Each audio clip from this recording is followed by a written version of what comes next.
Happy NBA season. It's back. NBA basketball existed last night, and it exists now for the Bulls as they get ready to take on the Pelicans to open the season in New Orleans. It is episode number 95 of Organizations Win Championships and Odyssey 2400 Sports Podcast. Dan Bernstein, Jason Bernstein, and our producer, Spencer Ray. So I really, set to go. First things first, I don't know how much it existed for the New York Knicks. Yeesh. Well, one, Boston looks really good. Two, except when they were trying to break the 3-point record. They had won the game, so who cares? I know. And then they missed what was it, 13 straight? 13 over like the last 8 minutes or plus. That's pretty bad. Yeah. But I watched the first quarter and I started watching the Blackhawks game because I saw that and I said, nope, not doing that. I have baseball soon anyway. And then I watched the second half of the third quarter and the fourth quarter of the Lakers game. That was fun. Lakers look good. Anthony Edwards is still really damn good at basketball. Maybe it was a lose-lose trade, though. Whatever that. Early, or very, very early. Both teams looked messed up by the trade. Yeah, but this is how you make content. And people start saying, no, it was a good trade for both teams. And then it'll turn into a whole thing. And then, I don't know. But that's how people make content these days. And it Either sucks, way, but, we don't have to do that, though, because we have your Chicago Bulls getting set to go. And really what's going to be one of the strangest seasons I can remember. The Bulls have released their opening night roster, and I don't think there are any surprises on here individually, but they are tiny. Yeah, they're small. They're happy tiny. For THT, though. Very happy for THT. I just don't know where the minutes are going to go. Because they have a lot of guys that are productive, but they also have a lot of developmental guys. And we know Lonzo's going to be on a minutes cap, and I'm just happy to see him back. And we should say this, we were wrong about him playing basketball again, and I'm happy we were. Well, I just wonder if Yeah, I said I would be surprised. I remember I said, and I stand by this. I said if he plays again, it is a medical miracle. It already is. And it already is. And talking to doctors about this, talking to sports orthopedists about this. Because you talk to doctors and sports orthopedists in your spare time? Yes, in fact, I do. And I've talked to two separate ones about this, both who have agreed that the entire sports orthopedic community is watching this. Not necessarily just for professional athletes, but they're watching the success or failure from here on of a double transplant, articular cartilage and meniscal transplants for their own patients, just to see what sort of effect this can have. And this as a study can be just to help restore people's regular walking and or running and existing. Mm-hmm. Okay. So back to it. I wonder what's going to happen with the minutes distribution. Is Modest going to see the floor? Is Duarte going to see the floor? Is Julian Phillips going to see the floor? Is Dalen Terry going to see the floor? We don't know, because Torrey Craig might take some of those minutes, and who knows if they're going to keep playing THT after his really, really solid preseason. He can get to the basket. He's kind of fun to watch. I knew Stacey would love him because he's from Chicago, and he just gets to the basket, and he's short and a little overweight and quick. So he's got a little... this is going to sound like an insult, and I don't mean it in that way because this guy was really good, but he's got like a taller version of Raymond Felton in him. Hopefully he doesn't look like that after his career. The thing about have you seen the pictures of Raymond Felton now? Oh, no, is he a large man? Oh boy, big in the hips. Oh boy, really? Oh my God. Okay, you just silent to the lamb. Yes, I did. But Julian Phillips will play, and Buzelis has to play. I think the odd men out here are likely Javon Carter, maybe Duarte. Obviously, your two-way guys, and Jaylen Smith was terrible in the preseason. I still like Jaylen Smith, though. Still that 15-8 stat line. You're getting me that damn jersey. 15-8. He's not gonna get. You'd probably cut that in half, and he wouldn't get it. Average 15-8. Cut it in half. You should buy your way out of that bet. He should average 10 and 5 off the bench. Well, that's very different than 15-8. I also want to Depends how see many if minutes he Giddey is gets. any good. They've decided not to pay Giddey his extension, and which makes perfect sense to me because he's got to prove he's worth it. He's got to prove he can hit an open shot, that he can even half try on defense. And they've come away with the same decision on both Patrick Williams and Kobe White, and they ended up re-signing their own guy at less than whatever that rookie extension rate would be. Yeah, all of these extensions over the past few days. Gobert got signed an extension a few hours before the game, or at least that's when it was reported. Trey Murphy of the New Orleans Pelicans, who we're seeing tonight, I think it was 4 years, 112. I think he's out tonight. Oh, he is? I think he's hurt. And, Zion Williamson was not a shoot-around either. Mm. So it was DeJounte Maybe Murray. we'll see some Javante. Yeah! Oh, God. Javante! He got a fully guaranteed deal. I'm so happy about that. My guy. Do I dare put the jersey on right now just because it's opening night and Javante's playing? I don't care. I'm lazy. Never mind. It's your guy. So another extension that I thought was of value is Corey Kispert. I don't know if you saw that. Yeah, I like him. 4 years, $54 million for a 40% 3-point shooter, less than 15 a season, considering where NBA money is right now.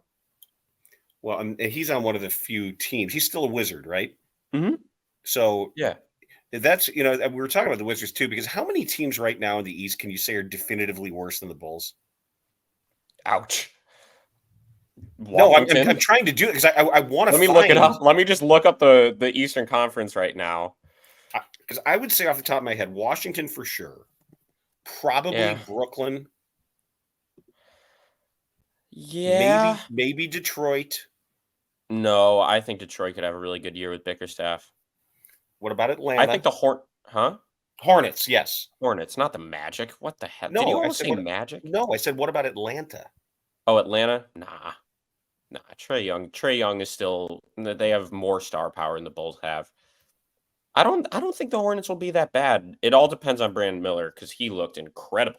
Yeah, he's good. And so did their rookie, Tijad Salon from France, that 6'10" dude. He can shoot it. But yeah, I think the only definitive one might be Washington.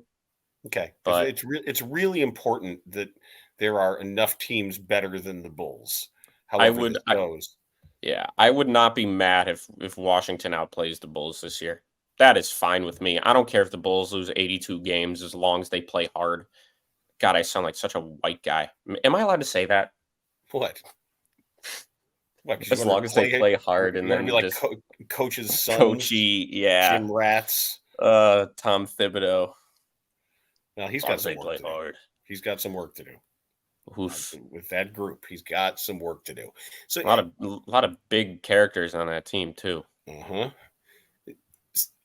It's funny that the Bulls put us in this weird position where I am rooting for individual players, and there are guys that I want to see. I'm not going to be mad if they trade any of them, with the exception of maybe Buzelis, just because of how everything. You wouldn't be mad if they traded Kobe? Nah. Really? Nah. For a first-round pick in this upcoming draft? Nah. There's so many. It depends on his development. It depends on his development. It really does. You can't say after last season that you'd be happy trading him with his production. No, I'm not trying to. I just I think he's proved that he's a solid plus NBA player. I do not think he's proved he's better than that. Did you see the second half of the season when Levine was out? Yeah. I don't think you're grasping exactly what he did. I watched every minute of it. I'm grasping it just fine. Somebody had to score on this team. I think he's good. I don't think that this arc. I think he could be an all-star this year. I think he could be an all-star. You never know. Kobe White this year? Could. Not saying will, saying could. Okay. Let's not do this. Don't put words in my mouth. I didn't say anything. No. I know, but you were going to say, breaking news, Jason Bernstein says Kobe White will be an all-star. I said could. I think it's a possibility. I don't think it's too far-fetched. I think it's a possibility. Okay. I just want to see production. I want to see Giddey play well. I really do. Even though I'm incredibly happy for Lonzo, and I'm so excited to see him back just for the sake of him playing basketball again, I really don't understand what he's doing on this team. I don't It just either. doesn't make sense because Levine makes sense because they couldn't find a trade. Vooch makes sense because it's not a terrible contract and it's hard to trade a guy like that. We can touch on that another time because I have some ideas. Mhm. But Lonzo, it's really difficult because he's a little bit older.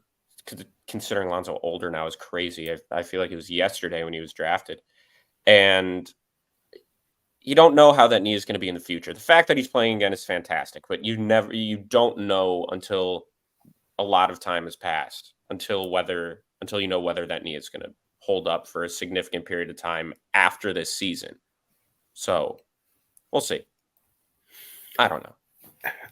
It's going to be a really weird year. It's so weird. It's going to be a really weird year for a lot of reasons, and I'm really excited about the fact that they finished in the preseason second to only the Celtics in 3-point attempts and in pace. So Billy Donovan has said that their metrics are telling them the best shot you can get, the most valuable shot you can get in a possession is usually in the first 7 seconds of the shot clock. And it's either a layup or a corner three. And if they're finally figuring that out and acting on it, that's about damn time. It's a little late, but yeah, they had the DeMar DeRozan restrictor plate on them, and I actually think Kobe's game.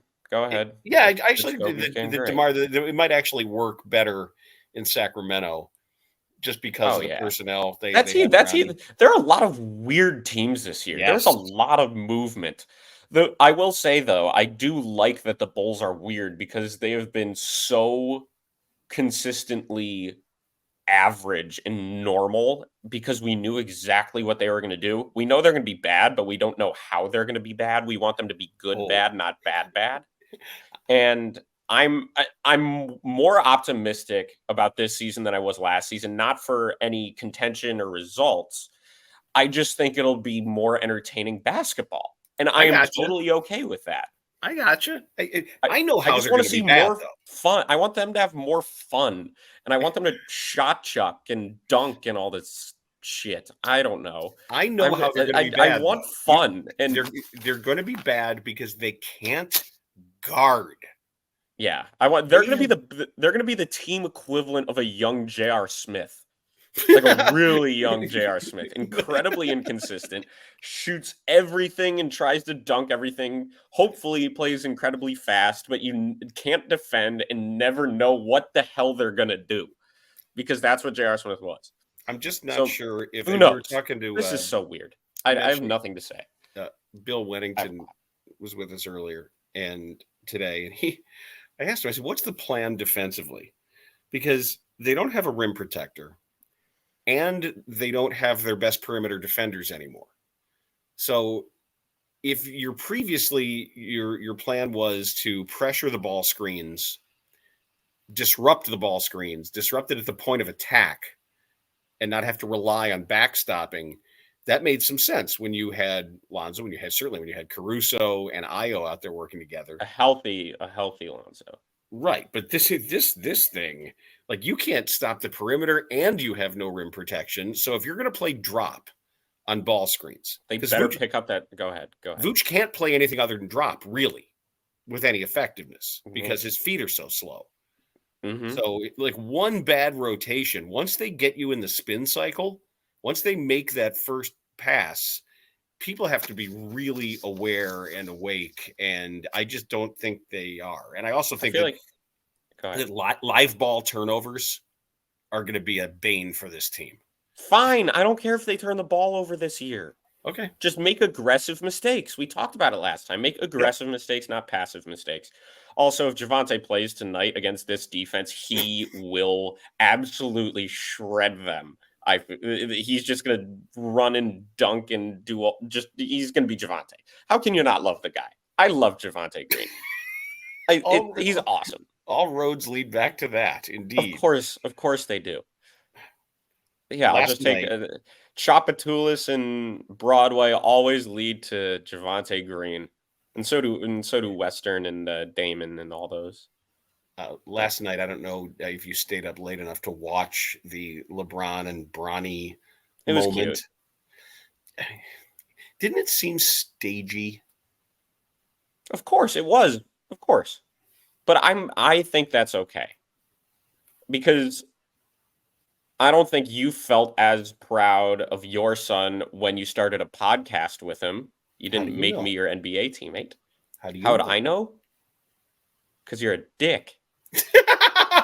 And you didn't say that you were proud of me about doing this podcast with you. So that's how I know. I'm waiting for episode 100. Uh, I think maybe that's going to be my arbitrary line to determine my level of pride in the work that you're doing. But let's talk about it, because it's hard for a dad. It's hard for a son and LeBron caught himself yesterday when he said something like, nothing is given to you, and it's hard to make. There's only 430 players in this league, and nothing's given to you. There's yeah, sometimes it is. And to his credit, I would know. I would know. But that's why we're doing it. I mean, but Bronny's great. Bronny himself has been great. He said, I got to work harder, because he knows he's going to end up in the G League.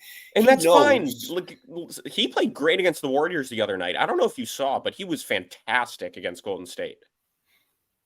He's learning, and he needs to go in the G League. And I think he could be something. I don't think he's going to be great. Who knows? Who knows? He's a defensive-minded, athletic, undersized guard. Right, he's not below the rim. I don't want to talk about the basketball of it. I want to get into the psychology of it, because Jesus. No, that's we can do what other podcasts can't in this regard. We're in a unique space here. And that is that also a basketball podcast. But as a parent, you always want to give your kids every opportunity you can. And you want to give them every chance. And you always want to make sure they understand that there is some privilege involved, that these things they can be difficult, and they should be difficult to reach. And there are people who don't have what you have and don't have the opportunities you have. And yet you want that lesson to be learned and understood and appreciated, while you're also using the privilege that you can to help give them a head start.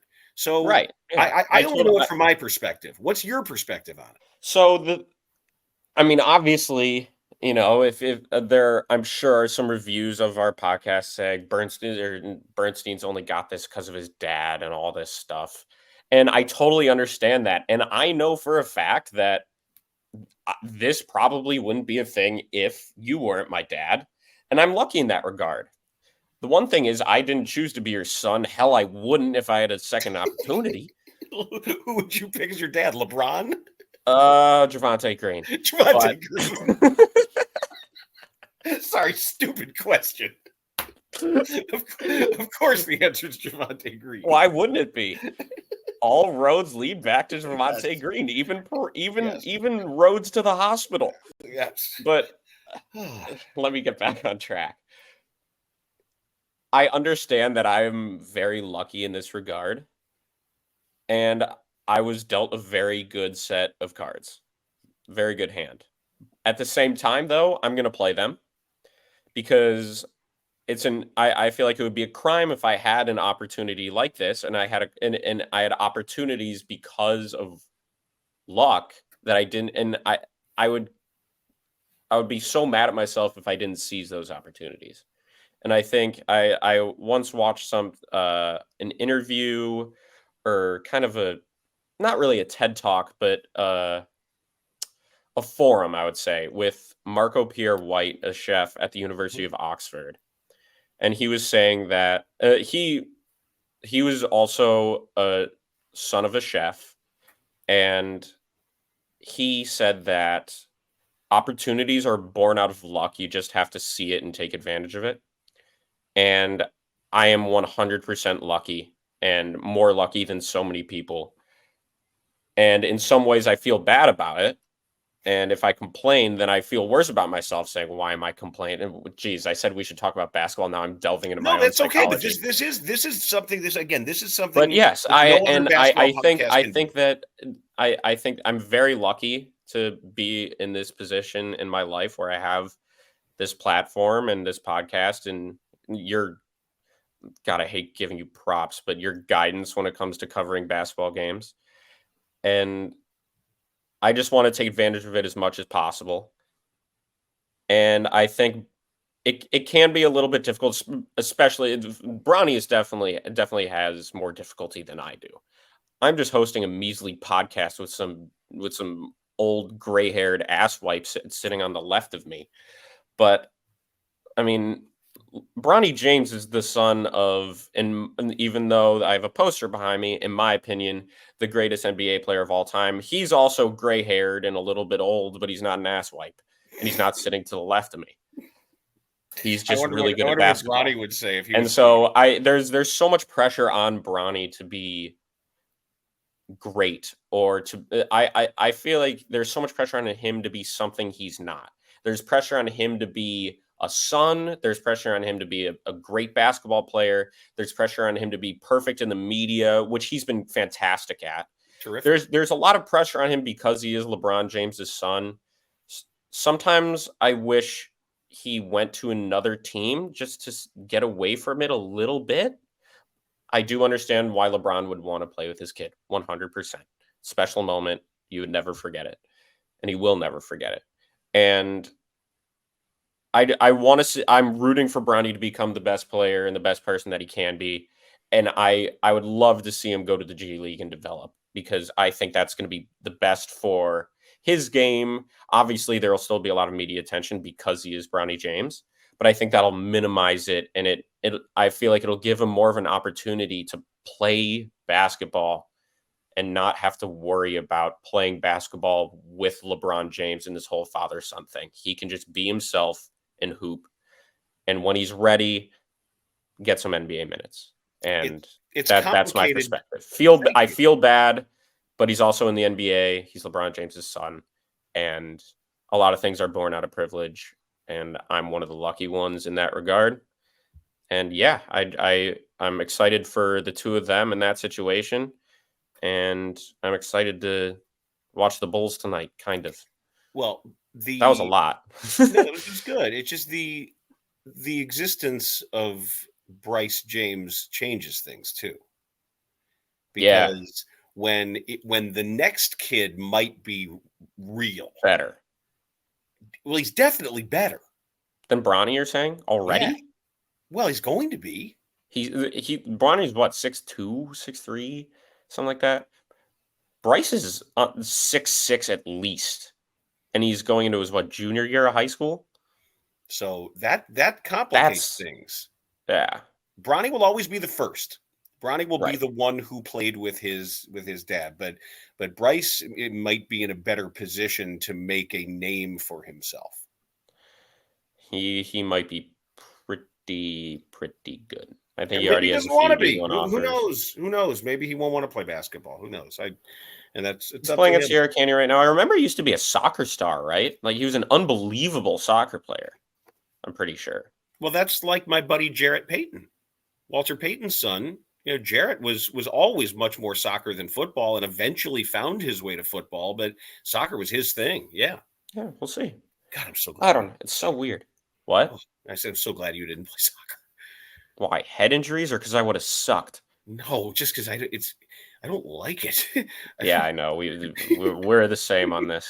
Rather than taking you to all the soccer stuff, I could actually go to baseball games and do crossword puzzles, because you sit at my baseball games and you don't even watch the game. You would be a perfect club baseball watcher, because you would just laugh at us for saying stupid things and having a keg in the dugout while you just sit there doing your crossword puzzles, fiddling around. You yell at me if I watch you pitch and I say anything. I yell at you when you stand behind home plate with your arms crossed and you say stuff while I'm pitching. I'm not saying it to you. I don't care. Just shut up and watch. I sound like Laura Ingraham, but so at this point you realize you sound like Laura Shut Ingraham. up and watch. My one message to sports dads. And your father is You actually can't vote. Just shut up and watch your kids. Just watch your damn stupid kids. All right, let's let that lead us to the showdown. We talk no basketball. It's fine.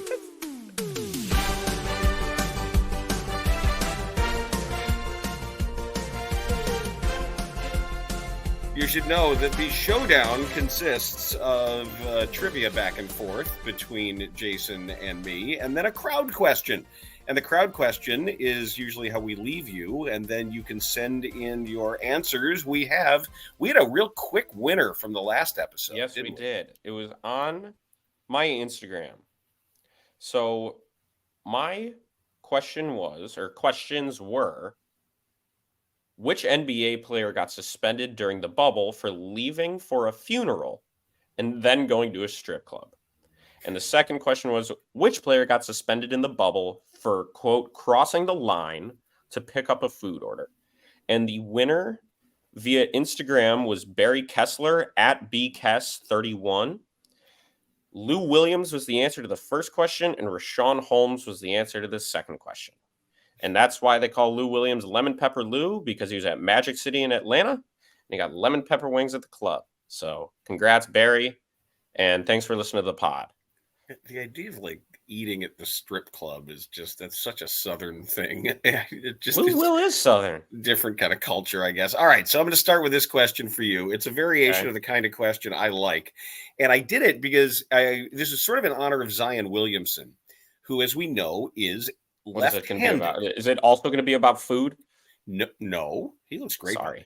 It is actually about left-handers, left-handed shooters. So Zion Williamson is, and I was looking at the list, and I think I have this right. The top 5 active leading left-handed scorers.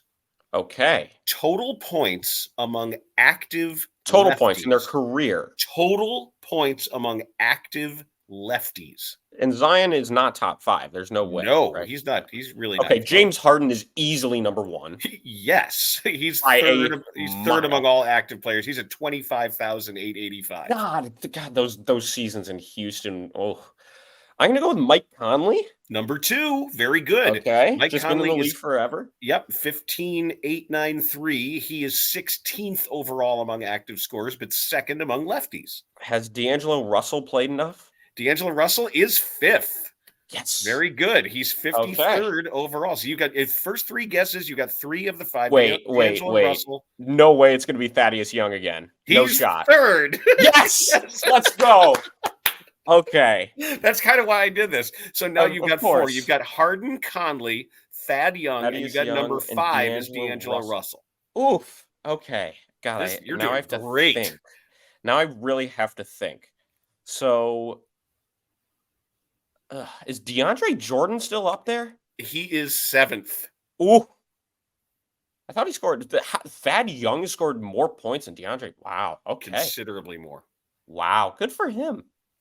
I mean, DeAndre you even made the comment last week. You said Thad Young is a guy who always finds his way onto weird active lists. Yes, I know. Kent Bazemore definitely not, and he's been out of the league. I'm just cycling through lefties, so don't. Okay, I'll have to. I will get this.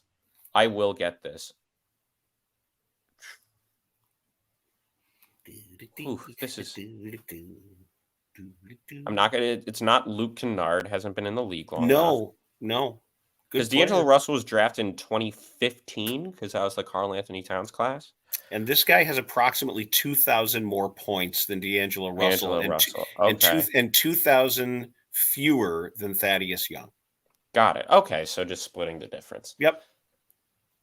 Ooh, this is going to be... Jalen Brunson's going to be up there soon. Right, not yet. Yeah. Not yet.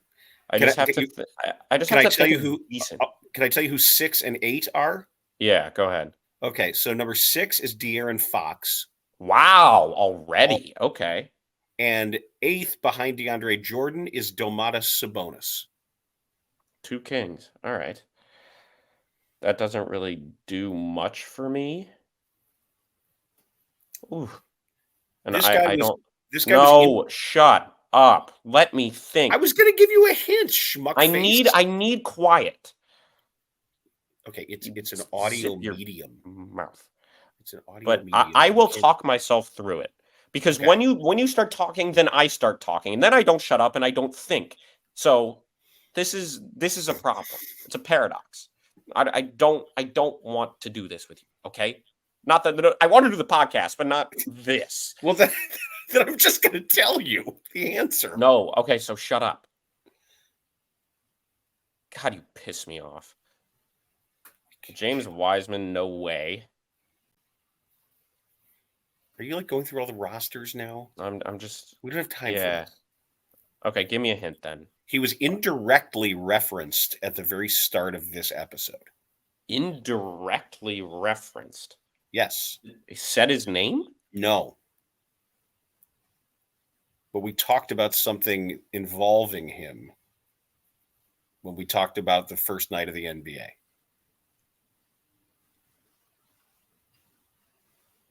Oh, so it's either going to be a Celtic or a Knick, probably. Laker? No. It's not another T-Wolf, is it? Oh, yes, it is. It's Julius Randall. Okay. There it is. Oh, there we go. Julius Randall. Yeah. Is fourth among active lefties in scoring. So it's Harden, Conley, Thad Young, Julius Randall, D'Angelo Russell, De'Aaron Fox, DeAndre Jordan, Domantas I should have gotten Randall a little bit quicker. But no, I thought you did glad great. I got those four pretty quick. You did great. All right. That was good. All right. Julius Randall. Okay. My question is, let me pull it up. My question, since the 2009-2010 NBA season, who are the 5 rookies to average 20 points per game while also playing 70-plus games during that season? Wow. So they had to average it over a substantial body of work. And there are 5 since including the 2009-2010 season. 5 rookies Mm-hmm. that averaged at least 20 points and played a full season. Yeah. Was Banchero one of them? No. No. Already too far back. Tell you that right now. Too far back? Oh, yeah. Scotty Barnes? No. Too far back. Come on, man. This is the biggest layup. The biggest layup? Oh, my God. It's not even close. Oh, my God. Oh, my God. I just shot Marvin in the face. The biggest Don't layup. Don't do this. Don't do what?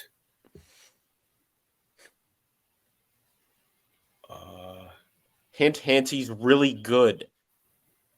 There's a lot of guys who are really good. Like really, really, really good. Luka. He's one of them, but that's not the name I was going for. But yes, Luka in 2019. Wemby? Wembanyama. Thank you. Oh, my God. Okay, How did you not get Wemby? I don't know. So Luka, Wemby.